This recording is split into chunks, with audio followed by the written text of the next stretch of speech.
When we hear the phrase ethnic studies, we tend to think about Disneyland. We think of that it's a small world where the children are all dressed in vivid colors representing the countries that they're from, holding hands and singing together. What we aren't thinking about is just how small that world is intended to be. Hey guys, welcome back. In today's episode of 5 Minutes or Less, I'm going to cover ethnic studies, what it is, and what we think it is, because they are not the same thing. Most reasonable adults, be that teachers or parents, have no issue with teaching cultural respect and appreciation for other countries. In fact, most would even encourage their children to celebrate differences around the world. We taste foods, we listen to music, we do the dances, we read the stories. And most of that is used to create a more well-rounded education and to introduce our children into different ways and happenings around the world. We may even go further and learn a new language or maybe visit the country of our origins to celebrate our roots and to ground ourselves in where we've come from. When our schools and states decided to add ethnic studies into the curriculum, this is likely along the route that most of them were thinking. However, evidence from liberated ethnic studies sites have shown us that this is not at all what they had planned.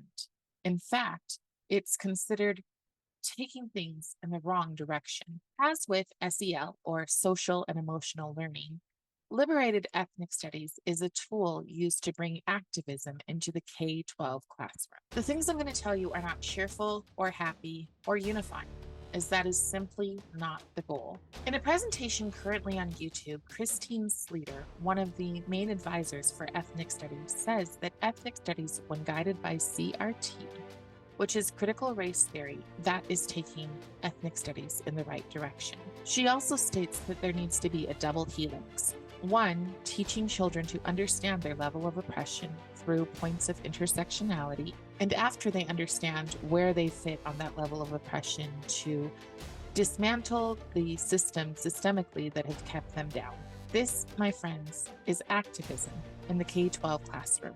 The goal is to have equitable outcomes. That means that every single person on the lowest level is exactly the same.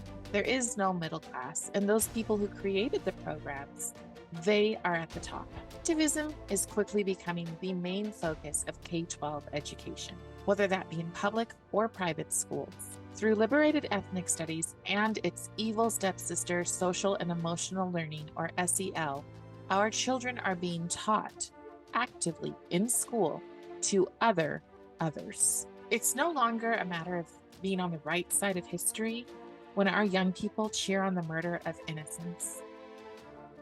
It's more a matter of standing in the way. There has likely never in this country been a more urgent time for parents to stand up. We as parents need to be aware of what's happening in schools and more firmly connected to our own children. This stuff, though frightening, is not the stuff of nightmares. No, sadly, it is in front of our schools right now, today. My goal is not to scare you to a point of inaction. On the contrary, I want you to act. If enough parents know what is happening and we talk to others, then we can build communities that simply say no.